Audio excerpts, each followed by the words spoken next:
Hello, Blogging Heads Nation. Welcome to the latest edition of Drezburt. I am Daniel Drezner. I'm a professor of international politics at the Fletcher School of Law and Diplomacy. And I'm Heather Hurlburt, Senior Advisor at Human Rights First. And today, if I look a little strained, it's because there's a short in my earphones and I'm clutching them with two fingers to make them work. Oh dear, sorry about that. Yes, we're in unusual places. I'm in my office as opposed to home, which is normally where I record this. So you have to see the scribblings that my child drew behind me, which really makes for a fetching visual. Yes. Well, they're on a whiteboard, so it's not quite as adorable as you might think, but still pretty adorable. So we're going to, start off this discussion of world politics where it seems like you always start off with discussions of world politics, which is George Kennan, which is to say that George Kennan is like the Tupac of international relations scholarship, in that even though Kennan has died a couple of years ago, there continue to be releases and re-releases of new Kennan material, whether it be John Lewis Gaddis's sort of authoritative biography, or in this case now the publication of some more of his memoirs. And the memoirs have some pretty shocking stuff in it.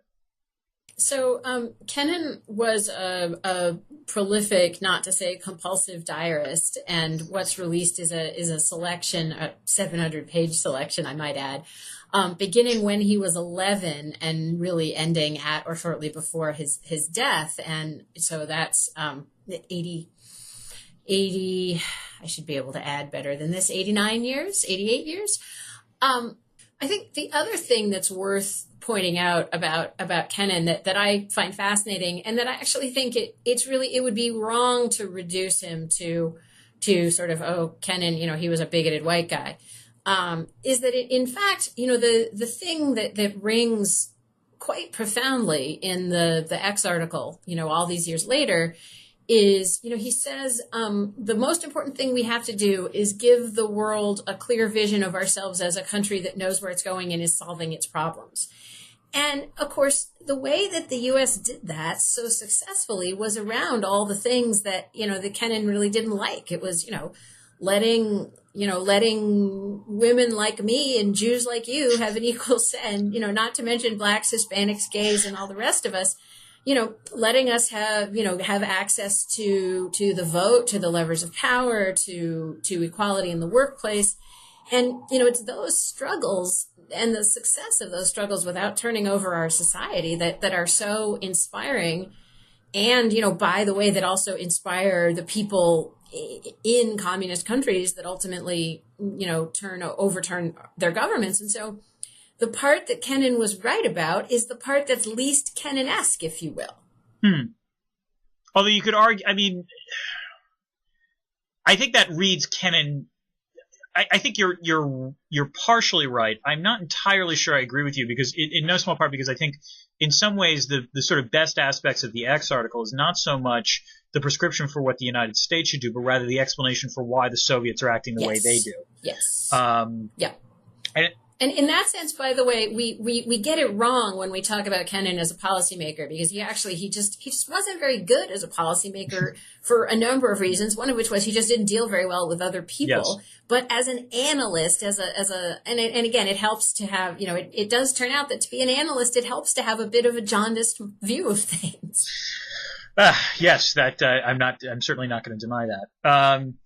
But I guess. Let me step back 1 second and ask you a somewhat deeper question, though, which is, God knows, someone who studies international relations, the sort of bigotry on display in Kennan's diaries. And to be fair, again, there's a distinction. You do want to at least draw something of a distinction between what he says in private versus what he says, in a foreign affairs article, which is at least his recognition that maybe his views are, that he's holding privately are probably not something that should be broadcast. Although I think the most disturbing thing about the Greenberg review in the New Republic was the fact that apparently he did want to publish parts of these diaries while he was alive, and Wallace Shawn basically explained to his agent, there's a bit of a problem with this. And Kennan wrote in his diary, I think, something to the effect of, well, I don't understand why he thinks there are anti-Semitic views in this diary, although after hearing this news, now I'm really feeling pretty anti-Semitic. That was that was a little bit disconcerting. But just to step back for a second, at what point, I agree with you that you don't want to tar and feather Kennan just because of his racist views. But, you have to be fair-minded in terms of applying that brush. And God knows how many other historical figures, from the 20th century you managed to paint with that sort of, charge of what they believed, even if it doesn't necessarily correspond with what they actually did. I mean, is there a proper way in which you can factor that into your assessment historically of the way people matter? Well, I mean, just first I want to say that Kennan, before World War II, was advocating taking the vote away from women and immigrants. In public, he was advocating this, which was extreme even in that day. Yeah. So just to stress that this isn't a guy who just sort of hid his views at home. But I think the consistent way of approaching it, or how I try to be consistent, is when you find something out about people, does that make what they did more impressive or less impressive? So, the great number of people, starting with both Franklin and Eleanor Roosevelt, who, were not above a certain level of anti-Semitism, for example. And yet both of them, had both some really dramatic failings as far as what they didn't do around the Holocaust, and some really important things that they did do, and some things that Eleanor in particular recognized afterward that she had been wrong about. And so I don't feel inclined to let it lower my judgments. Say people who crusaded very hard for racial equality, but didn't feel the same way about women. It doesn't lessen what they did. I think the last thing, is that it's one should, I think anyway, I know this is not a universal view, judge people's actions based on their actions, and look at what we subsequently find out about their views as having important explanatory or historical power. If that makes sense. But, it's like Wagner, right? Yep. I mean, this is not really different from, do you listen to Wagner's music or do you not? Yeah, no. Let me put it this way. It's an unfair question because I don't necessarily have a great answer for it myself. But there are times where, it's the way in which, historical reputations rise and fall, over time. Think about Woodrow Wilson, for example, where, Wilson, at various times has been seen as a great American statesman, really the sort of person to try to at least evince something of the form of a humane global order, and yet on the other hand was truly a world-class racist. I mean, yep. as that becomes clear, and the question is, how do you reconcile these things, or potentially historically? But I don't think they're necessarily going to have a way to answer it today. But there is something I wanted to ask you, because there was something you wrote. You quoted it here, but in your World Politics Review essay, which I liked. There's something you quote from Kennan. I want to put a question to you where you say, the point that Kennan made was to create among the peoples of the world generally the impression of a country which knows what it wants, which is coping successfully with the problem of its internal life and with the responsibilities of world power, and which has a spiritual vitality capable of holding its own among the major ideological currents of the time. In some ways, it's almost the notion of the projection of both an idea that a country wants to promote, and also the competency with which it promotes that idea. How would you grade the Obama administration on that criteria right now? Oh, well, two things before we get to the grade. One being that it was a hell of a lot easier to project those things back when governments had much more monopoly power over information than they do now. Mm-hmm. So an American president, an American Secretary of State could project a view of America that there wasn't satellite TV to countermand. So that would be my first point. And my second point is in some ways what Kennan is describing there is soft power or smart power. Mm-hmm. And in that sense, it's a very unrealist attitude that he's taking. And so both of those are worthy of note. Hold on. I want to push back on you a little bit on that. You're right that on the one hand, he's talking about soft power, but I think he's talking about something else, which is prestige, which is the notion that it's not just a question of the values that are being promoted. It's also the competency with which they're being promoted. And I think that was something. But isn't that also just a form of soft power? I mean, how is that not soft power? Well, it's one thing to evince a set of values. It's another thing to be seen as doing it well. In other words, it's the competency issue that I think is also partly, going on here. One can presumably competently promote. Think about the way in which some people are perceiving Vladimir Putin right now in Ukraine. Even though there might be people who are diametrically opposed to what Putin is doing, there is nonetheless, clearly in some quarters a sneaky admiration for the fact that Putin has essentially bloodlessly annexed the Crimea. Now, one could argue in a variety of ways that this actually might be a long-term problem for him. In fact, even there was a great New York Times story earlier this week about how it was a short-term problem for him. But nonetheless, the perception of that is, wow, look at what he managed to do. That's the thing I'm talking about. Yeah, I don't actually think that's what Kennan is talking about, but I see what you mean.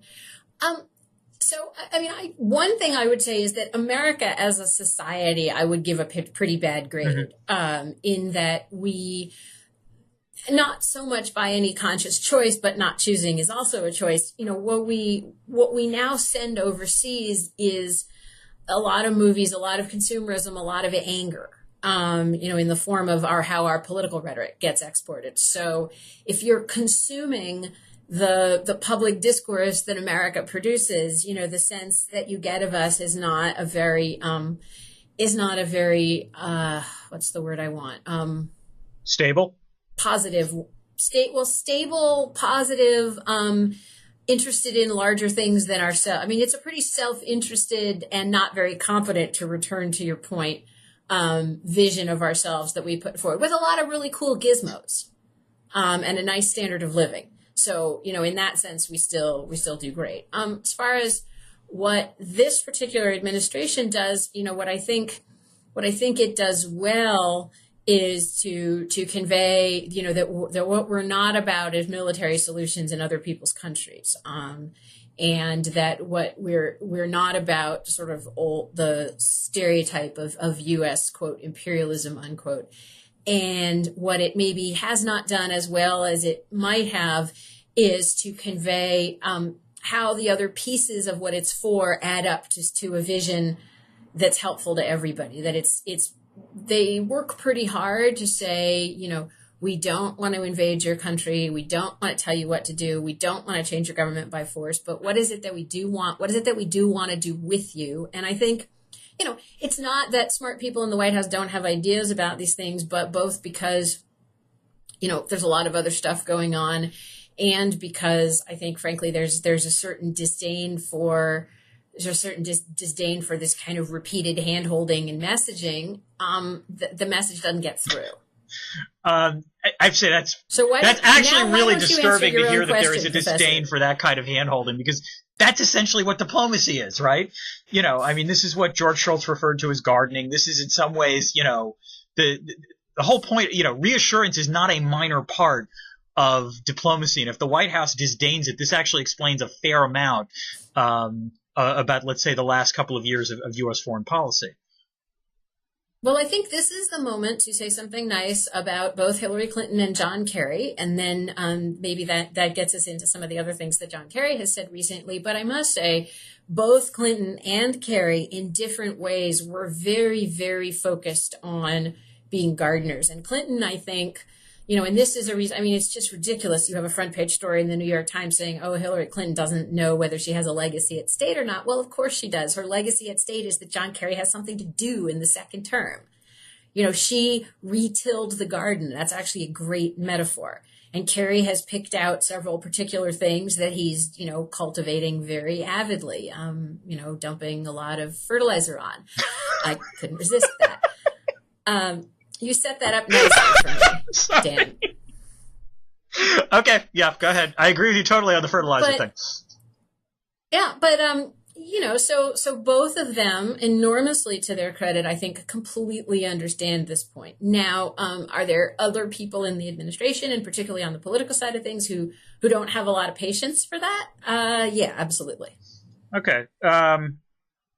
I might accept that. I'm a little more down on Kerry in particular, I think, than you are, for a couple of reasons. The first is you could argue that, again, and this is correct me if I'm wrong, because you're closer to Washington than I am, but the impression I get is that he really did devote a tremendous amount of time to trying to revitalize the Israeli-Palestinian peace talks. And in an abstract sense, I can on the one hand admire the fact that he wanted to do that. And in some ways, the White House was perfectly willing to let him try to do that. That's the sort of legacy building thing that secretaries of state try to do. And God knows if he had actually achieved it, it's a big thing. But again, the most scarce resource for a policy principle is time. And the amount of time Kerry devoted to this, and by doing so missed or has, neglected other aspects of his job, I actually am increasingly appalled by. To the point where I really do think, the U.S. was caught flat-footed on Ukraine. To some extent, the sort of diplomatic side of the rebalancing to Asia, I think, has suffered. And that I'm not going to forgive him for, because I really do think that that's the part where he could have potentially done more, and I think he actually did not. I'll let you respond to that before I talk about something that he just said. Yeah, I would add just one thing to complexify what you've just said, okay, which is it's not the case that Kerry walked into a tabula rasa and was told, you can pick any area of the world and play and make that your priority, that there were big swaths of the world that either the White House had staked out that for example, Russia is Joe Biden. Yeah. And so there's, I don't know that Kerry actually could have. Not that everybody, frankly, was caught flat-footed by what happened in Ukraine. But even if Kerry somehow hadn't been, I'm not sure domestic politics within the administration, he'd have been able to sort of say, I'm going to ditch Middle East peace and focus on this. So to some extent, I do think Kerry was making strategic choices based on the hand he was dealt internally. Okay, the other thing is that, he said something yesterday, which this also drives me nuts about Kerry, which is, he has the tendency to just sort of speak off the cuff. Last week he talked about how it was awful if there were these anti-Semitic flyers being, passed around in Donetsk. It turned out that it's not likely that those anti-Semitic flyers came from the sort of Russian separatists, which is not to endorse the Russian separatists, but it's to basically say John Kerry shouldn't have said anything about that. But more importantly, he apparently said yesterday in a speech where he was asked about, changing global power dynamics. He said, during the Cold War, it was easier than it is today. Simpler is maybe a way to put it. The choices were less varied, less complicated, more stark, more clear. Communism, democracy, West, East, Iron Curtain. And then he said multiple emerging powers unleashed forces like radical Islam and too many failed states and so on and so forth. And then in the post-war 1950s and 60s, Kerry said we could make really bad decisions and still win because we were pretty much the sole dominant economic and military power around. It's not true anymore. Now, there are parts of those statements that I agree with, but the larger notion that this was somehow easier or simpler during the Cold War, I find really problematic, in the sense of this leads to this sort of, nostalgia about, why can't we, do things the same way we did during the Cold War, missing the fact that actually in the Cold War, the Soviet Union actually acted as a far more formidable veto player on a whole bunch of things than Russia does now. And in some ways, it leads to this myth that somehow the United States is less powerful now than we were during the Cold War, when in fact, I think that's an absurd comparison. Yeah, it's interesting. I think it's, as you say, it's maybe a little regrettably off the cuff that Kerry said that. And I also agree with you that, Cold War nostalgia is of absolutely no use to anyone. I also think that it's kind of, especially for people who, you and I were mere children when the Cold War ended.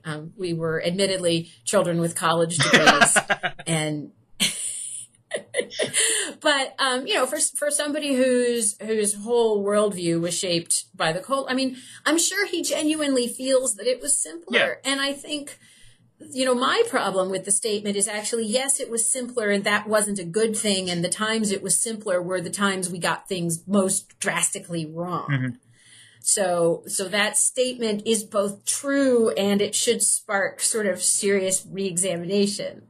But, for many people, it was simpler. Right. I guess, you know what, it's the distinction between simpler versus easier. I think in some ways, yes, I do agree. It was somewhat simpler.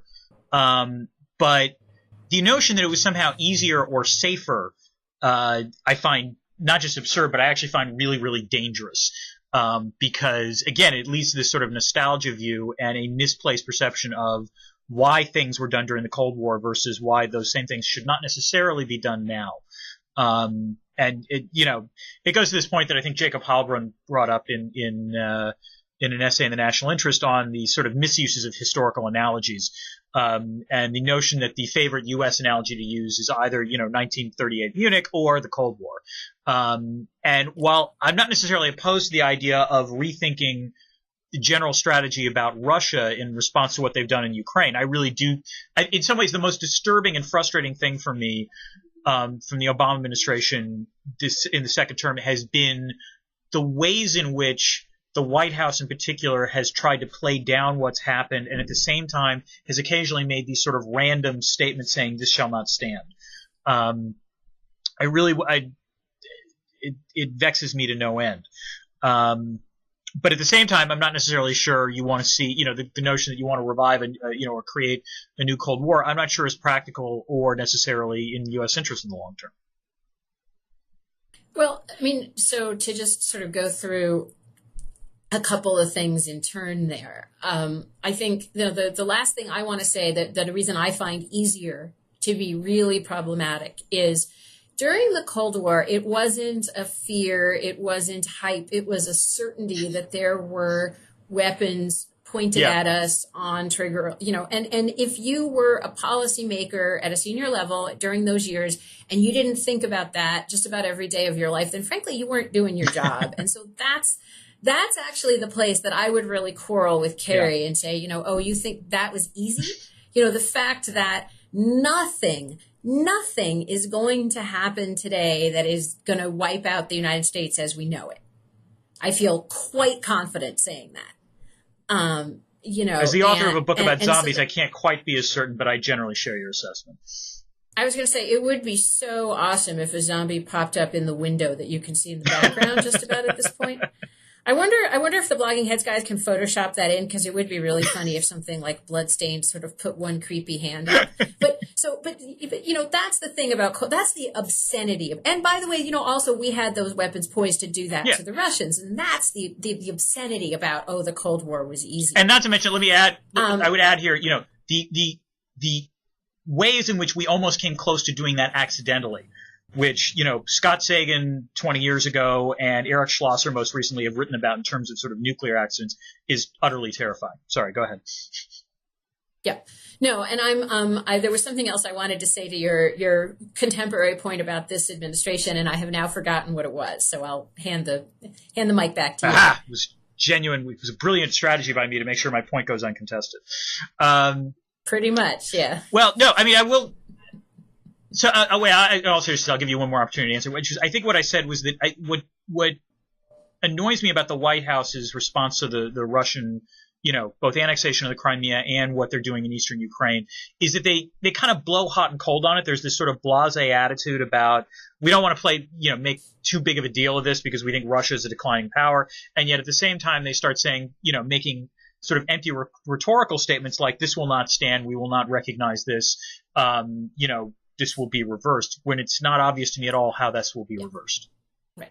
Thanks. So, thank you, because now I remember what I wanted to say back. And I want to preface it with, this is a very funny point in the life of an administration. And I have to say, I sort of sit here thinking, I'm not interested in piling on them. I'm interested in criticizing if I think I have something constructive to say. But just in general, it's awfully easy to sit here and snipe. And so in general, I know, that the sort of the viewership is like, she's a horrible apologist, whatever. And you know what? I confess I'm an apologist because it's freaking hard. So having said that, I think they don't intend to blow hot and cold. They intend not to provoke a Cold War mindset in the U.S. while trying to figure out how to deal with the problem seriously. And this, it actually goes back to your question about how I would grade this administration, because I think, they haven't cracked the code, but frankly, I haven't cracked the code. I don't think Hillary Clinton has cracked the code. I don't think any Republican contenders have cracked the code of how to talk to Americans about this stuff, how to get enough attention in the middle of the sort of crazy that is our media marketplace and the even crazier that is our politics to have a serious national discussion of any of this stuff. So like, if I wanted to have a serious national debate on, what is the right policy to have toward Russia now, how do we think about it? How do we think about the next 5 years? I don't know that I could, in good faith, say to the White House, "Hey, you guys should spend a lot of time working on that," because it's just nuts out here in the maelstrom. So I have a lot of empathy for what I think they're doing, which is not as disjointed as what you described. Although I recognize what you're portraying as, what you see when you're just sitting out here. Yeah, no, and I grant you that, but I've always been sitting out here, so I'm an equal opportunity, criticizer on this. I guess the one thing I would push back on is the notion that I don't think the White House, I don't think the administration wants to even have the public conversation you're talking about. You're right that doing that would be incredibly difficult, but I'm not sure they even want to do it. To the extent of this is not something they like talking about publicly. And this is where I would like to see it, in some ways, this is where as sick as I am occasionally of the sort of question about why Obama doesn't show leadership, yada, yada, yada. Leadership in this case would actually be willing to talk about this sort of stuff because you're right. He's still, it won't necessarily make much difference in, maybe there's limits to what that kind of debate would actually have. But you know what? You're the president, and this is one of the few things you can do, which is you can actually try to say you want to have a conversation about this. And he hasn't done that. Well, I'm now going to be equal opportunity nice about the Republicans for a change. And I'm going to predict that the most interesting conversation about where the U.S.-Russia relationship goes and how that fits into world affairs is going to be held between John McCain on the one hand and Rand Paul on the other. Yeah. And that is going to be a fascinating conversation. And it's going to have, frankly, some elements that are political and silly and abhorrent to me, but it's going to have some that are really interesting and provocative and important. And, I don't think that's going to happen publicly in my party's establishment right now, but I do think it's going to happen among Republicans. And it's going to be, not to sort of say, not to take away from the size of what's happening in the region, but the politics of it in the U.S. are going to be very interesting. No, I agree with you. That's an excellent point, which is to say there is genuinely going to be a foreign policy debate in the GOP side for 2016. Whereas, unless the contours of the race dramatically change on the Democratic side, that's not going to happen. We should probably close out with, speaking of the Obama administration and foreign policy, they are president is now, I believe, in Japan. Am I correct on that? I think that's right. Yeah. Starting his Pacific Rim goodwill / reassurance / yes, we're aware about rebalancing his tour. Any thoughts, Heather? Well, I got asked on TV last night sort of what I thought this administration's achievements were. And, what I said was that one of the things that I think we will have a hard time judging in the near term, but that's going to prove very successful in the long term, is having reset a foundation. And the rebalance for all of the sort of back and forth and fussing about it, the relations with Japan, the relations with South Korea, the relations with the Philippines, the relationship with Australia are all as strong as they've been or stronger in, years, if not decades. And this trip is not going to be the sort of victory lap that might have been hoped because you have so much anger and angst about domestic issues in a number of these countries. But, the fact of the matter is that we're in very strong shape there. And so that is, in a way, the fact that those visits are going to go off pretty easily is a major achievement, and it's a major achievement of the rebalance. Now, will that satisfy the people who say, no, we need more attention, more focus? No, it probably won't. The other part of rebalance that's hard is if it bleeds, it leads. And, your biggest success in Asia is keeping more things from bleeding. Yeah. No, and you can argue in some ways it's both the nicest thing to say about the administration. It's also the most frustrating thing to say. Is that you can argue that the Obama administration's greatest foreign policy triumph is that it has avoided major disasters. And by disasters, I mean it hasn't committed a policy, or staked itself out on a policy that led to massive costs in the form of blood and treasure. Which on the one hand you might say is a low bar, but on the other hand, if you take a look at the history of post-1945 U.S. foreign policy, it's still actually a pretty significant achievement. The problem is that it's a negative achievement, in to say that they haven't done, something. It's harder to point to positive accomplishments. I mean, I'm with you in the sense of I like the rebalancing strategy from the beginning. I thought it was the right thing to do. I think in some ways the task for Obama on this trip should in fact be to highlight the point of just because if it bleeds, it leads doesn't mean this still isn't the most important part of the globe. So, I mean, the problem is you're right. The natural tension is to have attention focused on areas where things are going to crap, either, Ukraine or Syria or what have you, unless of course a plane goes down, in which case all bets are off. But maybe that's what the Obama administration needs to do, have a few more planes go missing in the Pacific Rim to sort of refocus attention back on that region, and that way point out the virtues of the pivot. I'm 99% joking on this.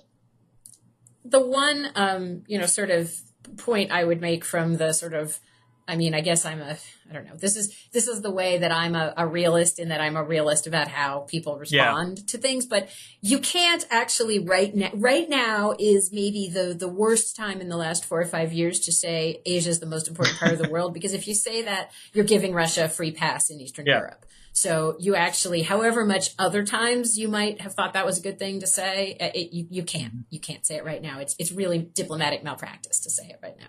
No, that's right. Which again shows the extent to which, I mean, they're boxed in, because I think it's one of these things where if you or I could say this, because I think, we would agree, and because we don't have a public voice, and because that's actually accurate. But you're right, they can't. Which perhaps again, summarizes the theme for this entire blogging head session, which is this shit is hard. So I actually will provide a little teaser for next time, which is to say that I actually don't think it's ever a good idea to say Asia is the most important region of the world. And I'm by the next time we tape, I will be ready to have a debate with you about it. I look forward to that. The other thing we might be looking forward to talking to next week or next time is I'm holding up my advanced copy of my book that's coming out in 6 weeks called The System Worked. So hopefully we will talk about that as well, about what happened after 2008. Very good. Right. Thanks, and good talking to you. Good talking to you. Take care.